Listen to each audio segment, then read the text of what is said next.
Okay, good morning. Hello, I'm here. I was up till 2 a.m. because, right there's fine. Yeah, thank you. Because I'm like so fired up. I am so fired up right now. I have like a whole new outlook on life. I have a whole new outlook on my business. I have a whole new outlook on what's happening in the world. Like, I'm really, really being protective of what I let in. Sorry, I'm like savoring this coffee, you guys. I should really get up early and devour this, but I like having coffee with you. So, anyways, I just talk too much. So I've just really had a new mindset. Yesterday, I started reading this book called The Prayer of Jabez, and it's only let me write it in the chats. It's only like 2 hours long. I love books that are like 2 hours long because I can like literally sit and just binge if Huntley goes to a nap, or if I can just be in. Oh wow, thank you. It's so beautiful. Thank you. If I can just, what was I gonna say? I'm sorry. If I can just listen to it, like I went to the grocery store and I listened to like a half hour of it there. And then I came back and Huntley was napping and I was doing some work. So I started listening to it then. So it was so good. And what it was talking about was how, honey, can you go play with daddy for just a minute? Just a minute. Pretty please. You should see the look that she's giving me. Like, no, that's absolutely not happening.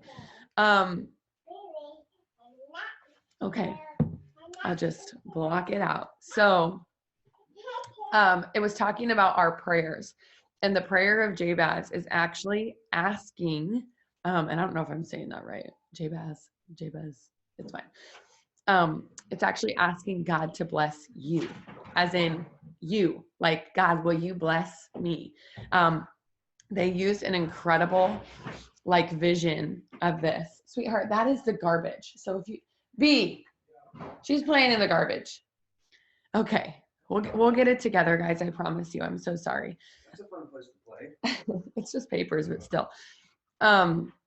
Okay, so the analogy or the picture that they painted was that this man went to heaven, and when he got to heaven, he was like, he was standing before God and he was talking with somebody, and they had this huge locked room, and they were like, what the heck is this like big locked room? Like that's you know, in heaven there would be no secrets, right? That's what you would think. And so in this big locked room, he says, can we go in there, or what's behind that wall, or something like that. And he was like, the guy that he was talking to was like, you're really not gonna like it. Like, we can go in there, but you're really not gonna like it. And he was like, no, like, I want to. So they walk in, and it's all these gifts. There's like gifts everywhere. And every single one that is like perfectly packaged and bowed has a name on it. And so he picks up one and he's looking at it, and it's somebody else's name. And he's like, do I have one of these with my name on it? And he was like, yeah, you do. But I'm telling you, you're not going to like it, right? And so then he goes in, he finds his, and he's like shaking it, and he opens it up, and it's all of the blessings that God would have blessed him with if he would have asked to be blessed. Okay? Does this not blow your mind, or what? Like, we learn how to pray by like praying for others, and praying for the world, and praying for our children, and good morning, and praying for our husbands, and like praying for all the people, right? But we forget, you know, we may pray for our health, we may pray for safety, we may pray for, you know, all of the things that you would normally think to pray for. But when's the last time that you asked God to bless you? What's crazy is so many times in the Bible, he literally says that's his desire for us. He wants to bless us. He wants to give us things. And so I just loved it so much, because I was like, this is so great. And you don't even need to think of blessings as like him just giving you things. You know what I mean? If God is blessing you, it's normally for you to be able to bless others, right? So I love it, because the more that you ask for more blessings, the more that you're able to bless others. Okay, so you have to look at it that way too. But if you're not asking for your blessings, we've got a box in heaven with our name on it that God just wants to shower us with those blessings, and we're not asking him for those. And so I woke up this morning, I prayed the prayer of Jabez, and I prayed over this Zoom that God would help me like speak through him today, so that you guys could. What, is she busy for just 1 second? Yeah, I need to add Oh, you have something to add. Yay. Brian's doing a men's devotional group every week. He does it with like a bunch of other top leader guys in the company. And it's so far out of his comfort zone. You guys, I won't embarrass him right now, but like it's so far out of his comfort zone. The highlighted part. You highlight things? This is so cute. Okay, this is what they're reading. Every man is a warrior, helping men succeed in life. And you guys, it's like top secret. I'm like, what'd you guys talk about tonight? I like walked by the other day on his Zoom, and he was like talking about me and Huntley, and I was like, why were you talking about that? Like, what'd you say? And he's like, what happens in there stays in there. So I know Eliza hears Huntley yelling and keeps saying baby. Huntley, quit acting like a baby. Hey. She said, hey. Okay, so Brian highlighted something. You do not have because you do not ask God. Ooh, that's good. You do not have because you do not ask God. Until now, you have not asked for anything in my name. Ask and you will receive, and your joy will be complete. I love that so much. You guys, look at it. This is how corny he is. This is his bookmark. What is that? Like, could you really not find a bookmark? He's done this since I could remember. Like literally when I first met him, he had $100 bill in his books. Okay. Anyways, so I love that so much, and I wanted to share it with you guys. It's only a 2-hour book. I think it's like an hour and a half or so. I might be wrong, but download it on Audible and start listening to it, or buy it off Amazon because it's so good. The book, The Prayer of Jabez, if you just joined. What is it? April 4th? April 3rd. Friday, April 3rd. This one's called Because You Must. And this is the self-reliant entrepreneur that I read from every morning. Sweetheart. Okay, go get Daddy. Okay, the great person knew not that they were great.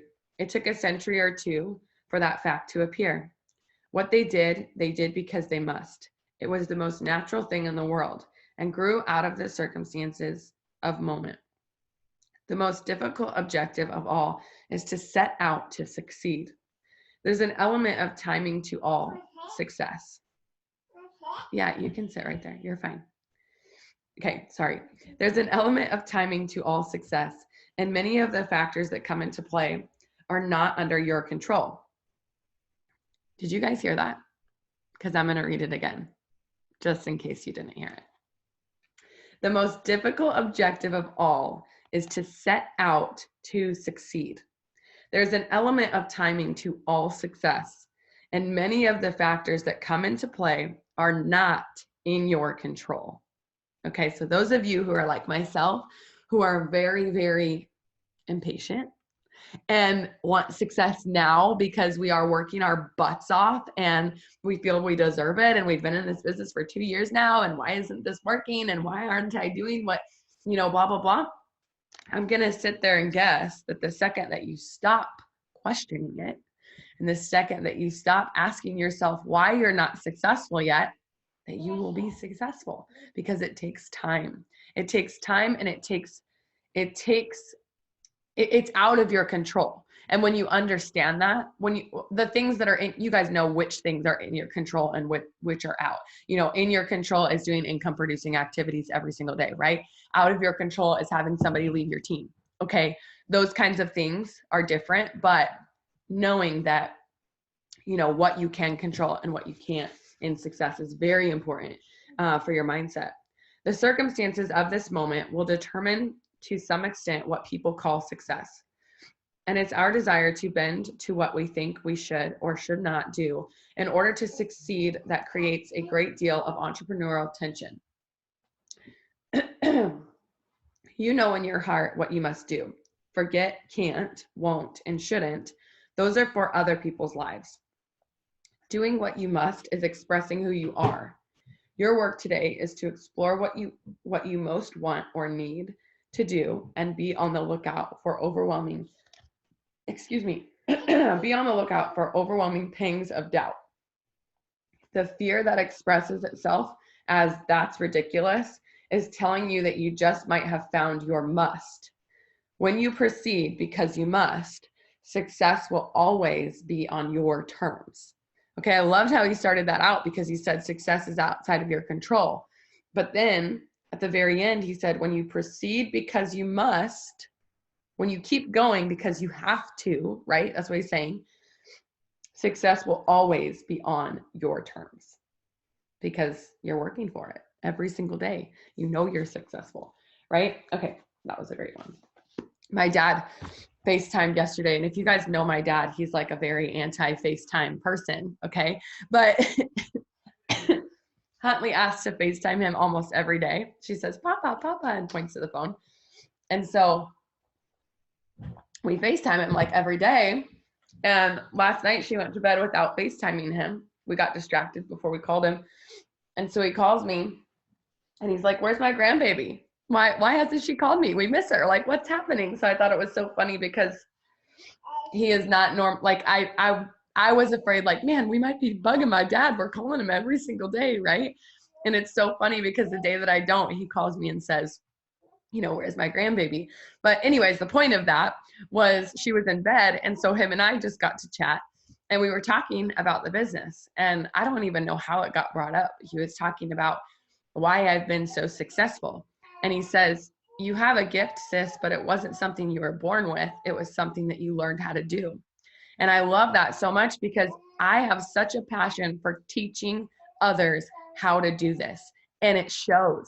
And that's what my dad said. He said, there's anybody in the world can stand right next to you and do the exact same things that you're doing on camera, on Facebook or Instagram or whatever. But they might be saying things like, "Buy this from me," or "You guys are going to love this. You should just buy it." Or "You guys got to try this because it's so great," right? He says, "I've never heard you say that." And I'm not saying that anybody else does this. I loved that my dad was like analyzing what I did because we just don't talk about this stuff very often, right? And so he was like, "You sit up there and you talk about what the products have done for you and what the business has done for you. You literally don't say anything else. I love my skincare. Look what it's done." By the way, isn't it looking so good? Like, it's so shiny right now. Like, what's happening? It's like glowy. I've been like on a kick of like not missing a day of my skincare. And the reason why is because it pays us, right? It pays us. Do you know how many people ask me what I do for my skincare because of my skin? Do you know how many people that because I don't wear makeup and I always look like a hot mess when I'm doing my coffee story, are like, "What do you use on your face? Like, it looks so good." And I'm like, "Our products." Like, you need to be a walking billboard, but not just to sell it, because you're passionate about it. You can't find a passion for something unless you're using it, right? And so that is why we teach our new distributors so much. Find some products, get on some products that you love, because if people become passionate about something, they sell it in a whole different light, in a whole different way. They're not just on there stirring in their coffee like, "You guys should get some of this." They're like, "Oh my gosh, I'm obsessed with this. I've lost 2 pounds," even straight up. If you've lost 2 pounds on this coffee, even if you haven't lost any weight, hold up. We're going to X-nay that statement because sometimes people don't lose weight on this coffee. Sometimes they don't need to lose weight, right? So even if you haven't lost 2 pounds, even if you have not lost a single pound, but you have more energy and more focus as a mom, I would immediately be like, "I'm sorry, what are you drinking? Can I have some? Can I have some, please? Can you send it to me?" Like, I'm talking about it, so I have to drink it. But like, you guys know what I'm saying? It's that passion. And when you have a passion for helping others, whether it's with the product or the business, it shows. And it has nothing to do with, whoops, sorry, I got distracted. My music was still playing in the background, but we couldn't hear it. So I'm trying to stop it. Anyways, yeah, I don't know. It was just kind of fun. It was kind of fun to see my dad's perspective of like his daughter speaking to social media every single day and him being like, you're doing it well. And I'm like, oh, I would have thought you'd be like, how annoying. She went that route. No, I'm just kidding. But seriously, I still have doubts like that, right? Like, it's been almost 4 years of me making a very, very successful living, being able to help with anything, especially with my brother being in prison. By the way, my sister-in-law messaged me yesterday and she's like, 7 more months. And I'm like, oh my gosh, that seems like nothing. Like 7, I'll just be pregnant that whole time. It's fine. Like, it goes by so fast. It goes by so fast. So, actually, did I tell you? Okay, so if you're on the morning Zooms, you get extra info into Rochelle's life, just so you know. I mean, it's recording, but it's fine. If you get up early, you hear it firsthand, okay? I don't know that I've told anybody, but it's a boy. So we are so excited to have a baby boy. And the reason why I'm saying that is because we're due September 4th, and my little brother gets out in November. So just a couple months later, and he'll get to meet his nephew. So I'm just so freaking excited. And it's like, it's going by so fast, and he'll get out so soon, because 2 years, that was a long time, but it's actually flown. It's flown by, and it hasn't flown by for him, but he's, yay. Jen's like, I got to turn my camera on for that. So we're so excited, so blessed. And I can't wait for him to get out. So it was just, I don't know where that came from, but it was just something. Because we're now able to help. So like when he gets out, you know, my dad and I have already been talking, like, he's going to need a place to live. You know, we got to come up with first and last month's rent. He hasn't been working. He's been in prison. So it's just great to like be able to have the funds to be able to do this and see my dad accept it. Okay. Because for 4 years, you guys, it's not that he hasn't accepted. I can't even talk. It's not that he hasn't accepted it. It's that we've never had the conversation because I was afraid for it to be rejected. Right. Because my dad and I are so close that the last thing that I want is something that I'm so passionate about to not be accepted by him. Now, don't get me wrong. He's a parent, right? So he still, till this day, will tell me, you best have a whole year's worth of savings in the bank. You best, you know, like, you better be investing your money smart. You better be doing this and that. And I'd like to think that any other job, he would do that too. But a small part of me thinks that maybe it's because it may not be reliable in his eyes. But again, like, I'm telling you guys all of this because I know that there's a lot of people out there that have spouses or parents or friends that don't think this is a reliable source of income. And it's funny because they didn't think it was a reliable source of income until now. Yesterday, Cami Pentecost on the Diamond and Above call, she said that, oh my gosh, I should have wrote it down. No, I'm positive. 10 million people applied for unemployment. 10 million people. It's never been done in the history of history. 10 million people applied for unemployment. And somebody in the chats, and I love this, somebody in the chat said 10 million opportunities. Isn't that incredible? 10 million opportunities. People are losing their jobs left and right. It changes every single day. And Ashley Mayfield said, we are hope dealers. So like, not drug dealers, you know what I mean? We're hope dealers. Like, I don't know why my mind went there, but I like that. I'm dealing some hope right now. You guys have to see what Holly's doing. Well, hold on. I think she just noticed. What are you doing? Oh yeah, she noticed me. She's like stacking her babies on the top of the couch and then going, bah!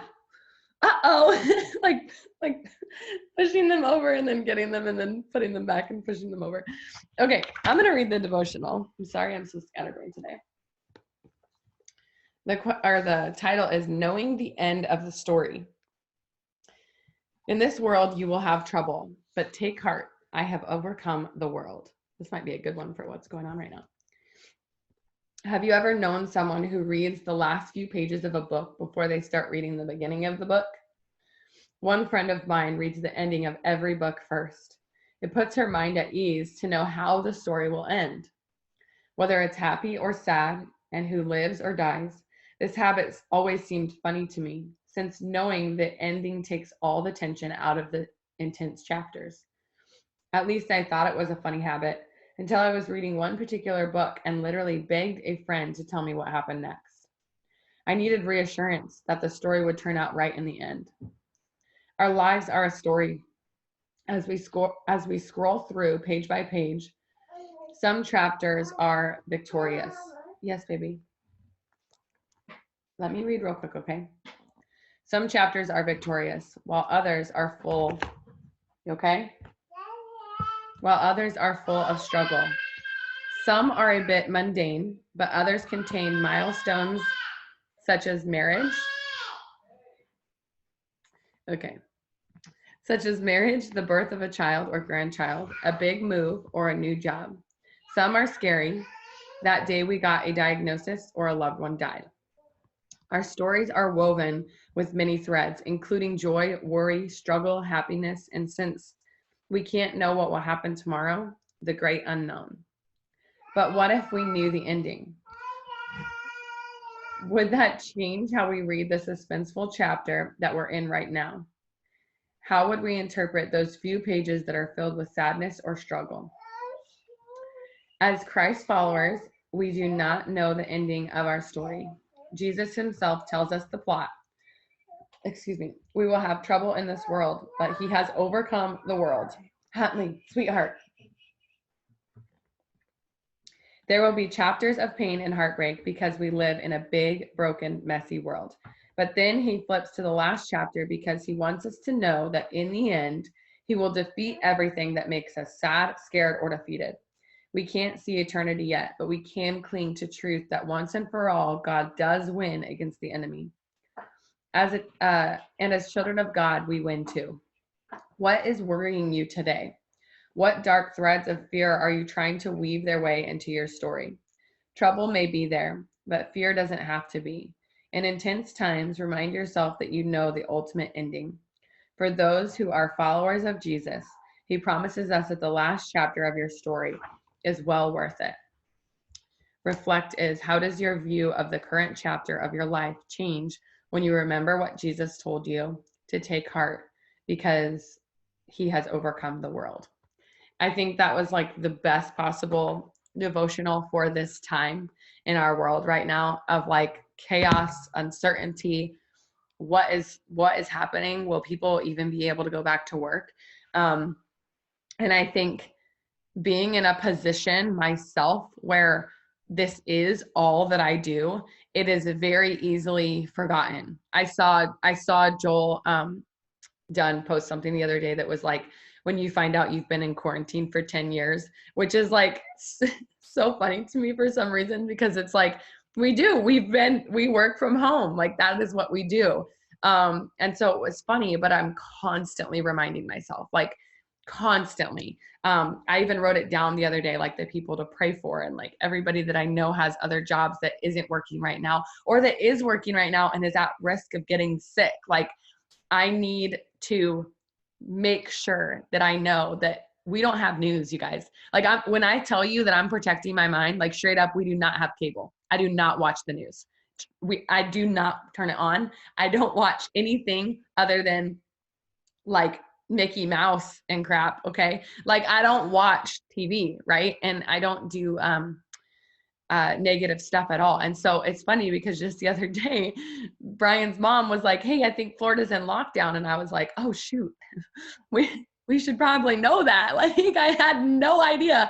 And it was like 2 days later, I'm like, okay, well, we should probably not go outside now. No, but it's very easy for me to compartmentalize things, and that is not so easy for a lot of people.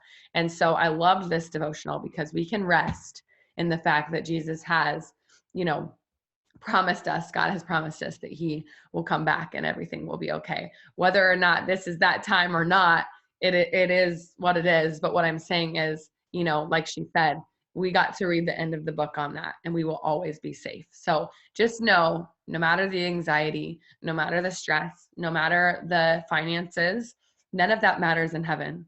Okay. None of that matters in heaven. So remember what matters, which is your babies and your friends and your parents and your families and everybody through this time, because I think that we're all going to come out a lot stronger from it, a lot stronger mentally from it, a lot stronger emotionally from it, with just being able to spend this time with our families. And I think I shared this, and I'll end on this. Everything's running together. I might have shared this the other day with you guys, but I heard a perspective on this whole quarantine, an 8-year-old's perspective in 10 years, what that 18-year-old will say about this time. Okay, so think of an 8-year-old right now during this time. 10 years from now, they're going to ask him, what did you think of this quarantine? And he's not going to remember that you guys didn't have any money. He's not going to remember that his parents didn't, I didn't mean like you guys know what I mean. Like that his parents didn't have any money. He is not going to remember that they didn't have jobs. He's not going to remember having to, not be able to go outside. What he's going to remember is the sitting at the dinner table with his family every single night. What he's going to remember is playing family games inside. What he's going to remember is FaceTiming his family members. Things that we don't even think of right now because we're so stressed out. An 8-year-old is not thinking of that stuff. And so I love that perspective, because we can think of that too. This is a time for us to grow and get together more, as far as like family wise, get together more.